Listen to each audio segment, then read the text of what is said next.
कहते हैं जिसके पाँव ना फटे बिवाई, सो क्या जाने पीर पर आई। लेकिन ये पीर दर्द दरअसल निमाई बाबू की खुद की अपनी थी और पाँव भी उनका खुद का ही था। दरअसल कौशल्या देवी के मायके से उनको बुलावा आया था। वहाँ कौशल्या देवी के भतीजे की शादी थी। निमाई बाबू अपने ससुर महादेव बाबू की बात को टाल ही नहीं सकते थे, क्योंकि जब जब उनके खुद के घर में उनके खुद के भाई भतीजे और भतीजियों की शादी पड़ती थी, वो महीने 2 महीने पहले आकर पूरे घर की जिम्मेदारी को संभाल लेते थे। पूरी जिम्मेदारी के साथ प्रबंध इतना तगड़ा होता था कि शादी में खाना बहुत ही हिसाब से बनवाते। खाना बिल्कुल बर्बाद नहीं होता था। खाना बनवाते ही नहीं बल्कि बारातियों और सरातियों को स्वागत भी बड़े दमदार तरीके से करते। इतिहास गवाह है कि निमाई बाबू के यहाँ आज तक किसी ने ठंडी पूरियाँ नहीं खाई। मिठाइयों का कारीगर बंगाल से बुलवाते, बिल्कुल स्पंजी रसगुल्ले, बढ़िया पनीर का सब्जी। कहने का तात्पर्य यह है कि उनके यहाँ की होने वाली शादी में कभी निमाई बाबू की खिल्ली नहीं उड़ी। ऐसे ससुर और साले के लड़के की शादी में जाने से वो भला कौशल्या देवी को कैसे रोकते।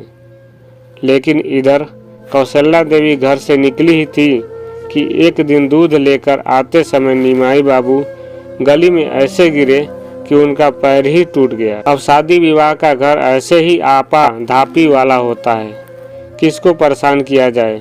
खैर शादी में तो उन्हें भी जाना ही था, लेकिन जब उनके पैर के चोटिल होने की बात कौशल्या देवी और महादेव बाबू को पता चली तो उन लोगों ने ज़्यादा जिद नहीं की।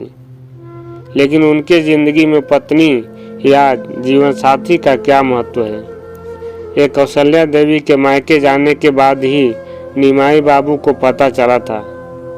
कहने को तो निमाई बाबू का एक बहुत बड़ा कुनबा था।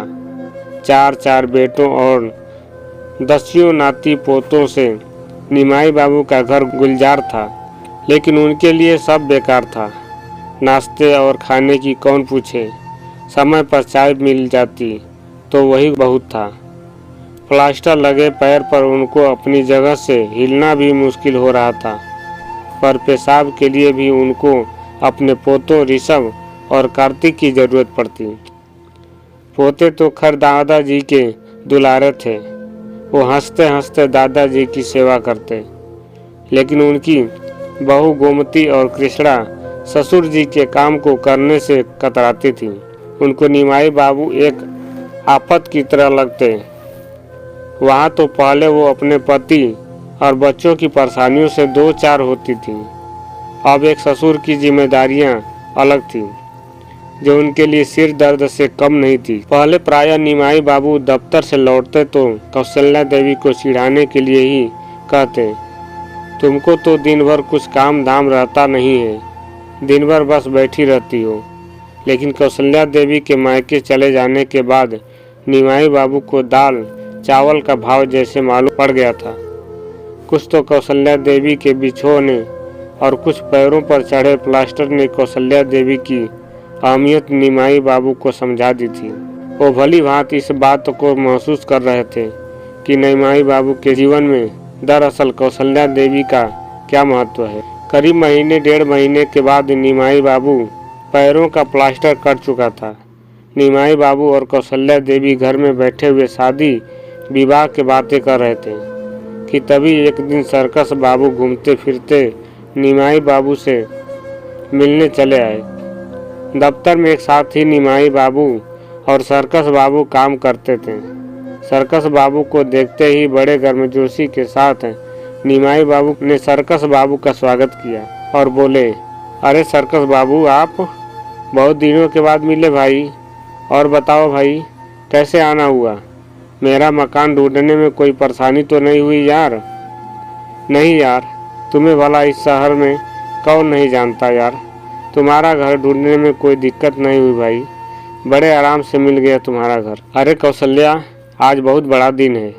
आज हमारे यहाँ सर्कस बाबू आए हैं, जा जरा गर्मा गर्म चाय ले आ।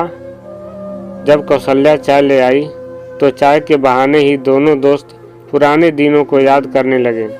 सर्कस बाबू चाय की अपनी प्याली मेज पर से उठाते हुए बोले, और सुनाओ, तुम्हारी तो बड़ी मौज में कट रही है यार।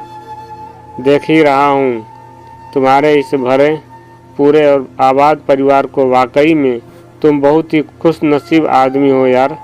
तुम्हारा तो भरा पूरा परिवार है भाई।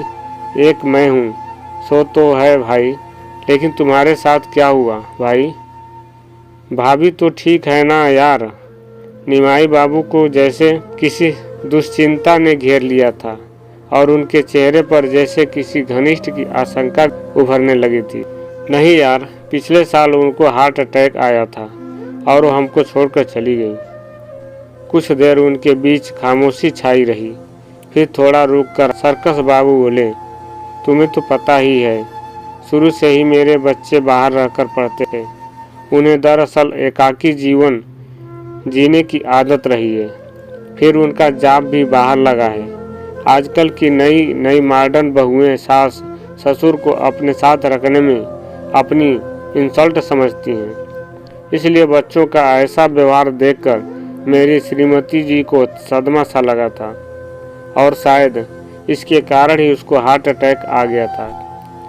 अब इधर तो खैर मेरे दोनों बेटे अपनी अपनी पत्नियों को लेकर विदेशों में सेटल हो गए हैं। तुम बहुत लकी हो यार जो अपने परिवार के साथ हो।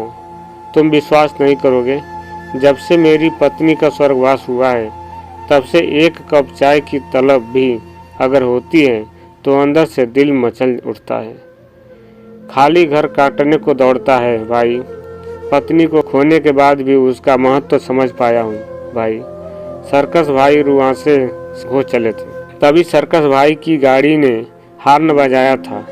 गाड़ी का शोफर शायद फ्लाइट का समय होने की बात कहकर बार बार हॉर्न बजा रहा था। सर्कस बाबू ने निमाई दंपति से इजाज़त चाही।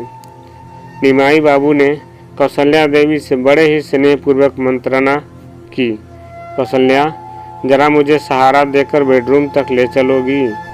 प्लास्टर का घाव अभी पूरी तरह से भरा नहीं है। कौशल्या देवी ने निमाई बाबू का हाथ कुछ इस अंदाज में थामा जैसे वो कहना चाह रही हो, हमारी यात्रा उस अनंत क्षितिज के आगे तक की है। दोस्तों, अगर यह वीडियो पसंद आई हो तो अपने दोस्तों को शेयर करें और चैनल पर नए हो तो APS वॉइस स्टोरी चैनल को सब्सक्राइब करें और साथ में घंटी वाले बटन को ज़रूर दबाएं ताकि ऐसे ही अच्छी कहानियां देखने को मिलती रहें। तो आइए मिलते हैं एक नई कहानी के साथ। तब तक इजाज़त दीजिए। पूरा वीडियो देखने के लिए आपको बहुत बहुत धन्यवाद।